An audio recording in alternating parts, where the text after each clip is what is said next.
Welcome to the episode of Open Stride Podcast, man. Thank y'all for tuning into the episode. We're moving right along the list. I know I said it every time, but we are. And we glad that y'all here tuning in for this. So this next team that we're going to talk about is going to be the first team in the new and approved NBA playoff tournament, play-in tournament. Right. So they did it. They did it these last 2 years, and now I don't know if it's sticking around permanently or they just trying it out to see. Like, do you know anything about that phase? Like, is it something that's permanently gonna be around, or are they just trying it out for now? I think it's year to year for now. Okay, cause I know the first year they did it was for the bubble, then Yep. they did it again this last season, and now now it's back again. So yeah, it's year to year for now. I don't know how I feel about it. We'll get into that later.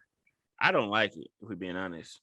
Yeah, well, it has its advantage, but it's also its disadvantages. I feel like it can make teams comfortable.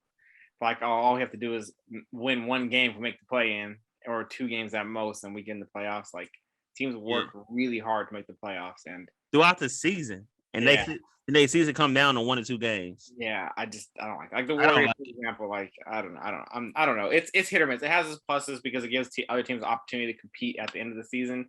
Because I think for the NBA, it once that like 7, 8, 9, 10 spot, everyone's competing hard to make sure they don't want to be in the play-in. So I guess for playing hard towards the very end, that's a good thing. But I don't know. I'm not a fan of it. Unless the Cavs make the play-in, then I'll be a fan of it. But until then, I'm not a fan.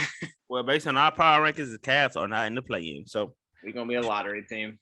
So let's jump into the moves that the New Orleans Pelicans made. And it's crazy that we're doing Pelicans. I'm actually in New Orleans right now. So shout out. I wish Zion should have came on this episode and did this episode with us. Man, why not? Why not? BI, why not? Josh Hart, somebody. The new guard that picked up Devontae Graham. I'm a Kansas fan. I've been a Kansas fan almost my whole life. You could have did me a solid and came on. Devontae, come on, man. I remember you when you was at Canada. You were doing your thing there. He's doing a thing in the NBA too. He is. He gonna blossom in New Orleans too. So let's just talk about some of the how they went up first. Can't move on. Do you know any Pelican fans? I know one. His name is Josh. He's from New Orleans. So by default, he's a big Anthony Davis fan too. So he lives out there in Phoenix. Yeah, he lives out here right now. Crazy, man. I was living in Phoenix, man. I used to look for people from Louisiana all the time. I know 2 out here currently, and Josh is the Pelicans fan. Yeah, man. So, I actually know a decent amount of Pelican fan. Me, but living in New Orleans, I know a decent amount. Like, yeah. Shout out to all. Yeah, I know a lot of Pelicans. It's kind of like you. Like, you know a lot of Phoenix Suns fans. Too many. Yeah, too many. Yeah, so let's talk about some of the moves that made this offseason. They went 31 and 41 last season, and they did not make the playoffs. The player they picked up, we just talked about it, Devontae Graham, 4-year contract, $47 million. Good for him. For a player that kind of, like when he came out to college, it was really no noise around his name. He had an amazing college career. Right. But coming out of college, when he got drafted or signed in the NBA, he really had no noise around his career. He kind of went to the Hornets and built his name up, and he had like a breakout season. 2 seasons ago, they put his name in everybody. Didn't win Most Improved. It's crazy. Yeah, he didn't. He didn't even get nominated, which was a travesty. Crazy. Yeah, he like Luka got. Even Luka said, "How the hell y'all gonna nominate me over him?" He was averaging 6 points last year. Now he averaging 20. Yeah. Y'all picked me in my second year. Like that don't make any sense. Crazy. That was a travesty. So, but he had that breakout season 2 seasons ago, and he kind of fell to the back burner once they drafted LaMelo Ball, and they bought in Terry Rozier, so it kind of fell to the back burner. So he got out of the Hornets, which I think was a good idea because they obviously about to move their whole franchise towards LaMelo Ball. So you might as well go ahead and get out of there and go somewhere where you can be a starter at least. And I feel like that's a good spot for him over there. They picked up Jonas Valanciunas from the Minnesota Timberwolves. Yeah, not Minnesota Timberwolves, the Memphis Grizzlies. Yep. They traded Steven Adams. Since I brought it up, let's talk about some players they lost. They lost a point guard, and they got a point guard, so they lost a point guard. They got Graham, so they lost my man Lonzo Ball. How do you Lonzo feel about Ball.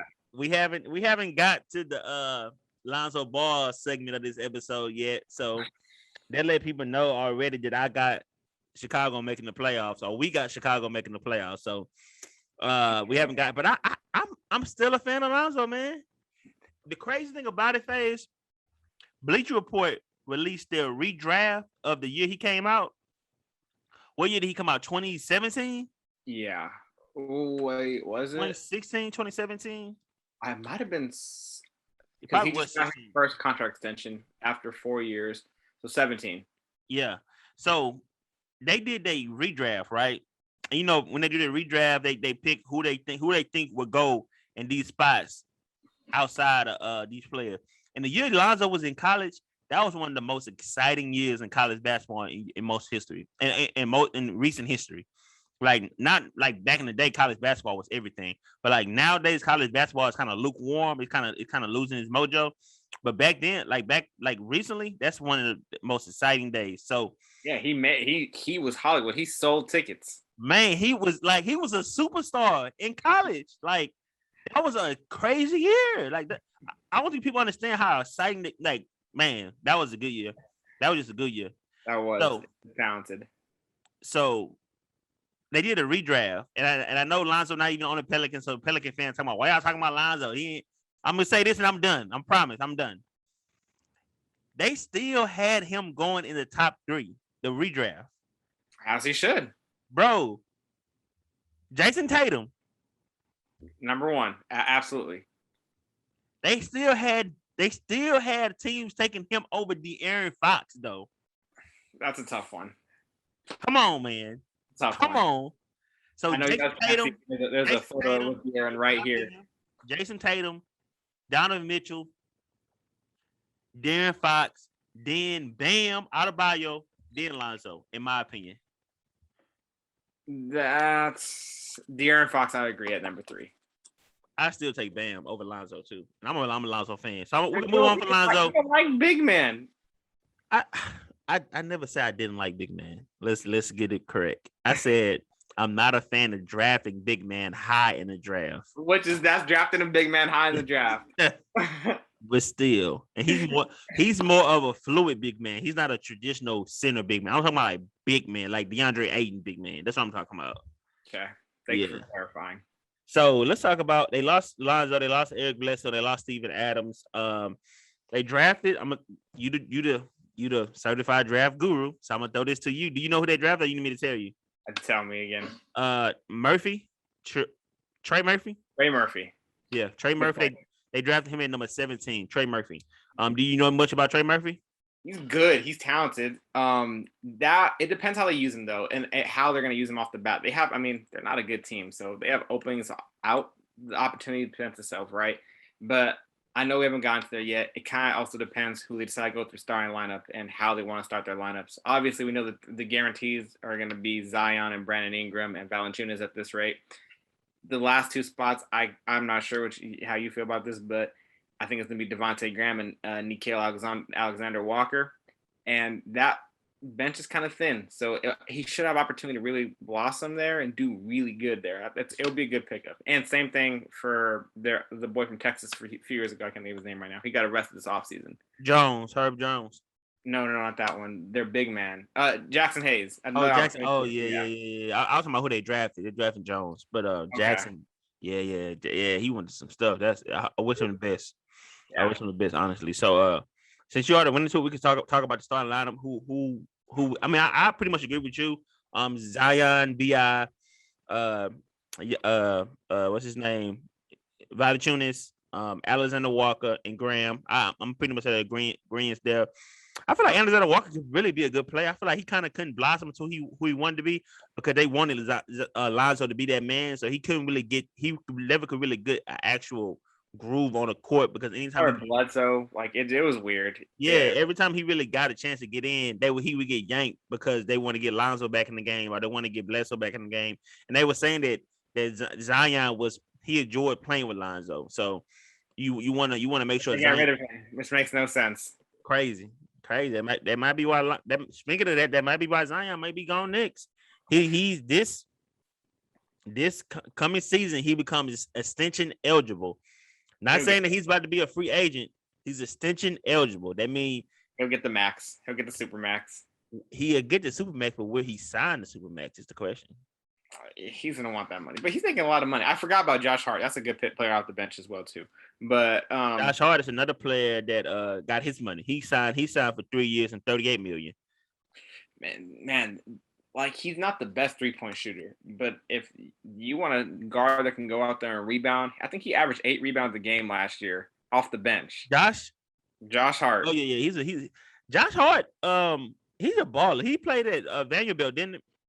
I don't know where he went to college, to be honest with you. I'm not positive on that. Yeah, I believe it. I believe it was them. I have to look it up, but I believe it was them. But when he played with the Lakers, he was pretty good. And when he first got there, I feel like he could have been better in some spots. But he just couldn't. Yeah, he might have been. I said Vanderbilt. I'm sorry, Lord. Villanova. I don't know why I said Vanderbilt. Villanova was in my head, and I still said Vanderbilt. I don't know why the hell I said Vanderbilt. You couldn't. I'm not sure. I don't know where he went to college. Yeah, only reason I remember he went to Villanova because they had a crazy talented team, and they won a championship in 2016. And they had they had a really good talent. Like a lot of players on that team made it. None of them like been superstars, but a lot of players off that team made it to NBA. Nowhere produces NBA players, so that doesn't surprise me. Yeah, they don't produce high end NBA players, but they produce like a good role player on your team. Sometimes it's all you need. That's all you need. So, yeah, man. Josh Hart is a good player. He does get a lot of rebounds. I thought he would be a bit better by now with them, but they gave him his money, so I know he's happy, and he's happy to be in New Orleans. I thought they was gonna lose him this offseason, but they brought him back. But Zion, you think he'll sign that contract? You think Zion gonna be in New Orleans long term? I am a Zion fan. I think Zion signs that contract. I think he's a good basketball player, really good player. He needs to obviously develop more of his game, but man, when he's on the floor, he's effective. Like at all times. Like he's shooting like 67% from at the rim. Right? I mean, all his points come from the paint. Doesn't really shoot 3-ball well. If he gets a 3-point shot and tying that handle up, be forced to reckon with. The only knock to Zion is he's heavy and that he's not tall. Those are his biggest things. So if you seen him in media, he looked pretty big. Yeah, he did look big. That's why I'm kind of anxious to see what's going to happen with the season. I mean, yeah, man, I'm not sure. Out there with all that good Southern cuisine. Hey man, he gotta stay away from that gumbo. It's about to get cold outside, so that gumbo about to get flowing. And beignets, all that. He gotta stay away from it, dog. He gotta look at Brandon Ingram's perfectly fine and he's out there. Man, what's your opinions on BI? I'm glad you brought him up. Like, how do you feel about him overall as a player? I like him. They just don't win games. They're just not that. I mean, would you want him on your team? Absolutely. He's a baller. Yeah, overall? Yes, he is a hooper. I would take him on my team. We knew he was going to be good at Duke. He was good then. Coming out, he was going to be good. I think that he still needs to develop more. He needs to be a better defender. He needs to do more of everything. Except, like, he's a good scorer. He'll put the ball in the hoop. He'll really he'll put the ball in the hoop. But getting better at everything, being a better defender, put some muscle on a little bit more so that way they don't bully him. He's tall, can really score. He's actually worked on his passing game a little bit last year. He's actually throwing out more assists and he was actually trying to rebound more. So his game is starting to get more complete. But just do more to help win games. Whatever the little things you have to do to win games. Because his offense can get you to where you need to get, but you gotta play both ends. And having Zion with him, they'll be good. They have potential. This is what BI needs. BI, if you're listening, I'm gonna give you the best advice you ever heard in your life. Pay attention. Uncle Showtime's talking. You need to understand that the New Orleans Pelicans are not your team. They're not. Understand that Zion is the man. This does not at all diminish you as a player, diminish your talent. You are still respected, and FaZe just gave you your praise. You are a baller. Yeah, he is a one-time all-star. You've been an all-star. You had all the you are a certified bucket getter, but I need you to understand, if you want this team to move forward, you need to understand that Zion is the man. And that's no shade towards you. I know your ego may be like, man, I'm just as good as him. I'm just as better as him.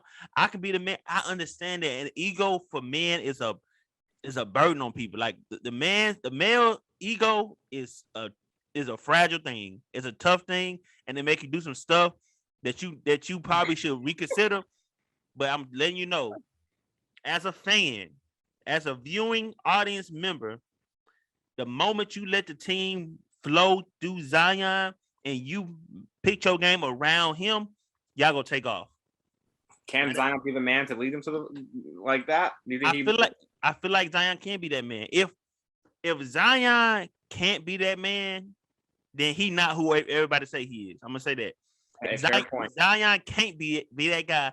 He's not who everything, all the praise, all that he getting, all-star game, all NBA, everything that people say he gonna get, he's gonna take the mantle for LeBron as the face in the NBA. All that. If he can't be that guy over Brandon Ingram, and it's no shade at Brandon Ingram. If he can't be that guy over Brandon Ingram, then he's not who we thought he is. I feel like the NBA is grooming him to be the face. Look what they're doing for him. They're grooming. That's what I'm saying, dog. So and the crazy thing about it, we say that he would groom. We say that they're grooming him, but they left him off Christmas Day games. I was kind of surprised at that. They need more. They need more. They need to motivate him. This is how they groom. Dog.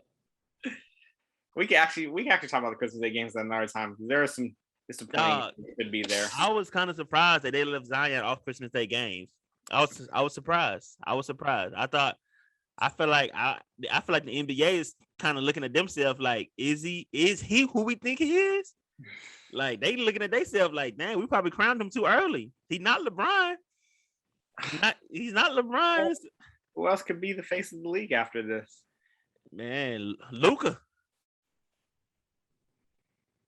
We'll talk about that during the Mavericks team. Crazy. Stay tuned. But yeah, man, B.I. Uncle Showtime coming to you live and direct, and I'm just letting you know, man, that's my advice to you. No disrespect to you. You're a baller. Zion, you gotta step up and be that man for them. But overall, I feel like y'all gonna make it into the play in, and I hope y'all make it to the playoff because I stake my reputation on y'all making up. I talk so much stuff about Zion making the playoffs this year that I need it. I want them to make the playoffs too. That would be great. Or just play meaningful competitive games. I'll be happy. I need to see if Zion can do it at bigger stages now. And we didn't even mention this. They got a new head coach, Willie Green, first year head coach. They got him, and he was loved. Where he came from? Out here, Phoenix. Yeah, he was loved. So where he came from. So yeah, he was. Man, they love him out here. That they got rid of Van Gundy. They put him there. So let's see what happens. Van Gundy was only there for 1 year too. So he was never a good fit. He was never a good fit. He was never a good fit. He was never a good fit. But we're gonna see. Might be the coach for them. This might be the piece they need. Willie Green's a former player too. So another. Oh yeah. Wow. Oh, yeah. You used to play for Philly. Back when they had Allen Iverson. I remember them days. Oh, we'll have very meaningful talks about Philly in the very near future. Definitely. So that's it for the Pelicans, man. FaZe, you got anything you want to add on before we move on to the next squad? Nope. What hot take you got? Oh yeah, I gotta ask you a question. Let me see. Take. So